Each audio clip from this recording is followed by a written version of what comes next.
নমস্কাৰ, মই মজিদ। বন্ধুসকল, পলকতা চামক আজি সন্ধিয়াৰ 7টা গুৰুত্বপূৰ্ণ খবৰ। প্ৰথমটো খবৰ, মেঘালয়ত অসমৰ 10গৰাকী শ্ৰমিকৰ মৃত্যু। কয়লা খনিত বিস্ফোৰণ হৈ মৃত্যু হৈছে অসমৰ 10গৰাকী শ্ৰমিকৰ। খনন কাৰ্য চলাই থকা সময়তে বিস্ফোৰণ ঘটি খহি পৰিল পাহাৰৰ এটা অংশ। মেঘালয়ৰ তাজপুৰ চুটাংগা এলেকাত সংঘটিত হৈছে এই ভয়ংকৰ ঘটনা আৰু ঘটনাস্থলীলৈ ৰাওনা হৈছে উদ্ধাৰকাৰী দল। পৰৱৰ্তী খবৰ, 200 বছৰ পূৰ্বে অসমলৈ আহিছিল মিয়াসকল। অসমৰ পৰা কলৈকো নাযায় মিয়া। অসমৰ মিয়াৰ সমৰ্থনত এইবাৰ মুখ্যমন্ত্ৰীক উভতি ধৰিলে AIMIMৰ নেতা তথা সাংসদ আছাদুদ্দিন ওৱেইছিয়ে। সন্মান সহকাৰে প্ৰতিগৰাকী মানুহ জীয়াই থাকিব লাগিব। মিয়াক কষ্ট দিবলৈ কোৱা মুখ্যমন্ত্ৰীৰ মানসিকতা কিমান ঠেক হ'ব লাগিব। ৰিক্সাৰ ভাড়া 5 টকা হ'লে 4 টকা দিবলৈ কোৱা বিজেপিৰ মুখ্যমন্ত্ৰী হিমন্ত বিশ্ব শৰ্মা। মিয়া অসমলৈ অহা নাছিল, মিয়াক লৈ অহা হৈছিল বুলি মন্তব্য আছাদুদ্দিন ওৱেইছিৰ। ব্ৰিটিছে কাম কৰিবলৈ মিয়াসকলক 200 বছৰ পূৰ্বে অসমলৈ লৈ আহিছিল। মিয়াসকল ভাৰতীয় নাগৰিক নহয় নেকি বুলি প্ৰশ্ন আছাদুদ্দিন ওৱেইছিৰ। আৰু এইবাৰ মুখ্যমন্ত্ৰী হিমন্ত বিশ্ব শৰ্মাক উভতি ধৰিলে আছাদুদ্দিন ওৱেইছিয়ে। অসমৰ মিয়াৰ পক্ষত থিয় দিছে এইবাৰ আছাদুদ্দিন ওৱেইছি। AIMIMৰ মুৰব্বী আছাদুদ্দিন ওৱেইছিৰ মুখ্যমন্ত্ৰীৰ বিৰুদ্ধে গৰ্জন।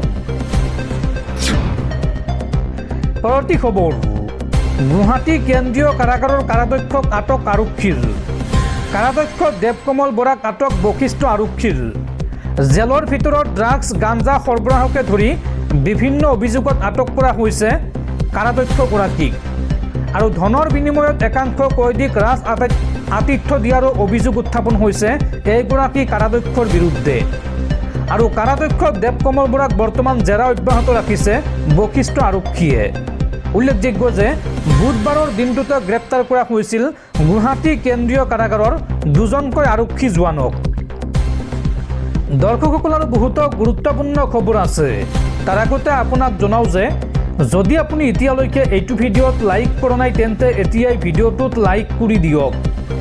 আৰু এনেকুৱা ধৰণৰ ভিডিঅ' মই নিতৌ চাবলৈ চেনেলটো ছাবস্ক্ৰাইব কৰি কাষত থকা বেলাইকনটো প্ৰেছ কৰি ৰাখক।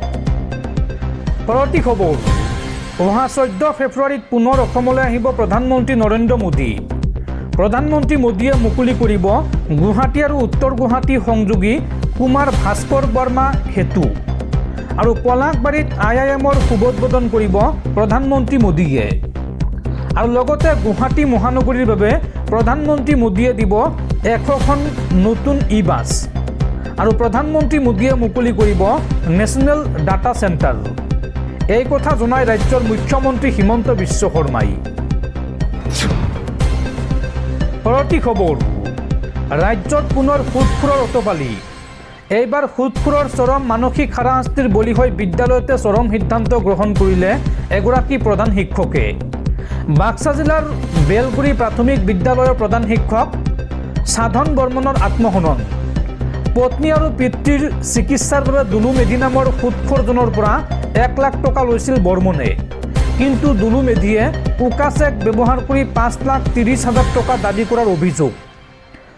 আত্মহত্যা কৰাৰ পূৰ্বে ছুইচাইড নোটত এই কথা লিখি থৈ গৈছে প্ৰধান শিক্ষকগৰাকীয়ে।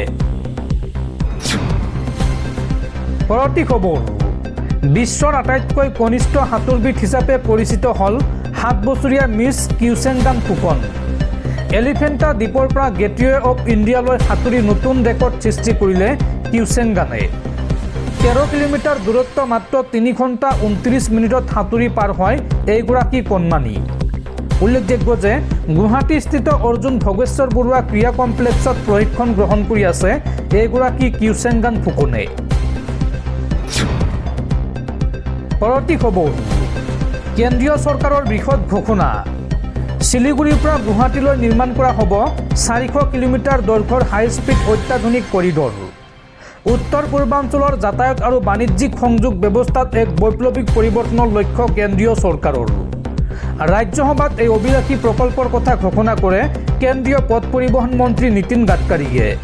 উল্লেখযোগ্য যে চলিত বৰ্ষতে আৰম্ভ হ'ব ডিপি আৰু ভূমি অধিগ্ৰহণৰ প্ৰক্ৰিয়া।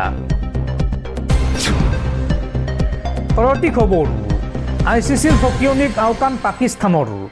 ভাৰতৰ সৈতে খেলপথাৰত নানামে পাকিস্তান। T20 বিশ্বকাপ বৰ্জনক লৈ পাকিস্তানৰ প্ৰধানমন্ত্ৰী শ্বেহবাজ শ্বৰীফৰ ঘোষণা। বাংলাদেশৰ সৈতে থকা সুসম্পৰ্কৰ উদ্ধতিৰে ভাৰতৰ সৈতে খেল নেখেলাৰ কথা ঘোষণা পাকিস্তানৰ প্ৰধানমন্ত্ৰী শ্বেহবাজ শ্বৰীফৰ। পৰৱৰ্তী খবৰ, ৰাজ্য কঁপাই যোৱা অভিনীল হত্যাকাণ্ডৰ অন্তিম শুনানি। আজিৰ পৰা 7 ফেব্ৰুৱাৰীলৈ অন্তিমটো শুনানি চলিব আদালতত। 2018 চনৰ 8 জুনত বৰ্বৰভাৱে হত্যা কৰা হৈছিল অভিনীলক। কাৰ্বি আংলঙত মৰিয়াই হত্যা কৰা হৈছিল এই দুই যুৱকক। আৰু নগাঁৱৰ ছেছন আদালতত এতিয়া চলিব অন্তিম শুনানি।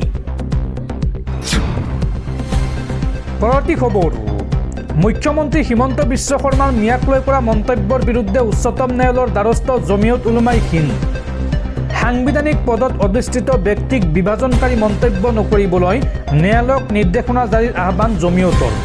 উল্লেখযোগ্য যে মিয়াক লৈ কৰা আপত্তিজনক মন্তব্যৰ বিৰুদ্ধে উচ্চতম ন্যায়ালয়ৰ দ্বাৰস্থ হৈছে জমিয়ত উলেমা। পৰৱৰ্তী খবৰ, চৰকাৰী বিদ্যালয়ৰ পৰিৱৰ্তে দেশত বৃদ্ধি হৈছে ব্যক্তিগত খণ্ডৰ বিদ্যালয়। বিগত 5 বছৰত ভাৰতত বন্ধ হ'ল 18,727খন চৰকাৰী বিদ্যালয় আৰু তাৰ বিপৰীতে মাত্ৰ এবছৰত বৃদ্ধি পালে 8,475খন ব্যক্তিগত খণ্ডৰ বিদ্যালয়। ৰাজ্যসভাত এই তথ্য প্ৰদান কৰিছে কেন্দ্ৰীয় চৰকাৰে। পৰৱৰ্তী খবৰ, ৰাজ্যৰ লাখ লাখ চৰকাৰী কৰ্মচাৰীলৈ ভাল খবৰ। 6 আৰু 7 ফেব্ৰুৱাৰীত বিশেষ ছুটি ল'ব পাৰিব চৰকাৰী কৰ্মচাৰীয়ে। শ্ৰীমন্ত শংকৰদেৱ সংঘৰ বাৰ্ষিক অধিৱেশন উপলক্ষে এই সিদ্ধান্ত ৰাজ্য চৰকাৰৰ। যিসকলে এই অনুষ্ঠানত অংশগ্ৰহণ কৰিব সেই কৰ্মচাৰীসকলক 2 দিনৰ বাবে ছুটি দিব ৰাজ্য চৰকাৰে। পৰৱৰ্তী খবৰ, আলফলা বিশ্ববিদ্যালয়ৰ অধ্যক্ষক গ্ৰেপ্তাৰ। অধ্যক্ষ জৱাদ আহমেদ ছিদ্দিকীক গ্ৰেপ্তাৰ দিল্লীৰ ক্ৰাইম ব্ৰাঞ্চৰ।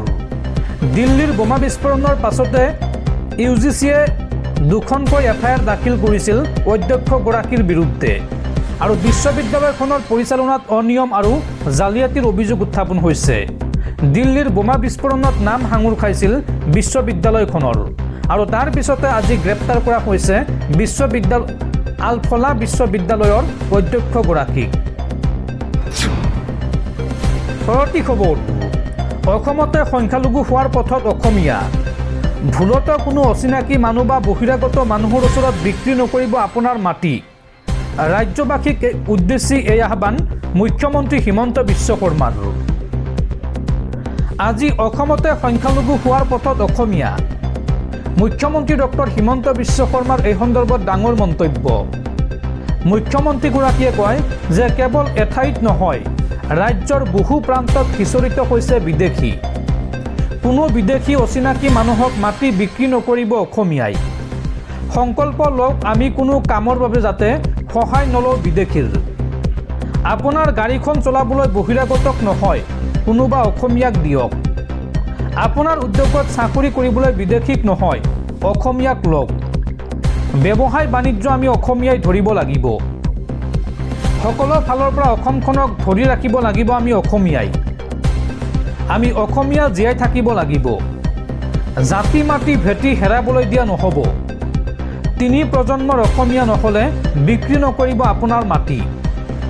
অসমত এতিয়া সংখ্যালঘিষ্ঠ হোৱাৰ পথত অসমীয়া। এই সময়খিনিত আমি সতৰ্ক নহ'লে বিপদ নিশ্চিত। এই মন্তব্য ৰাজ্যৰ মুখ্যমন্ত্ৰী হিমন্ত বিশ্ব শৰ্মাৰ।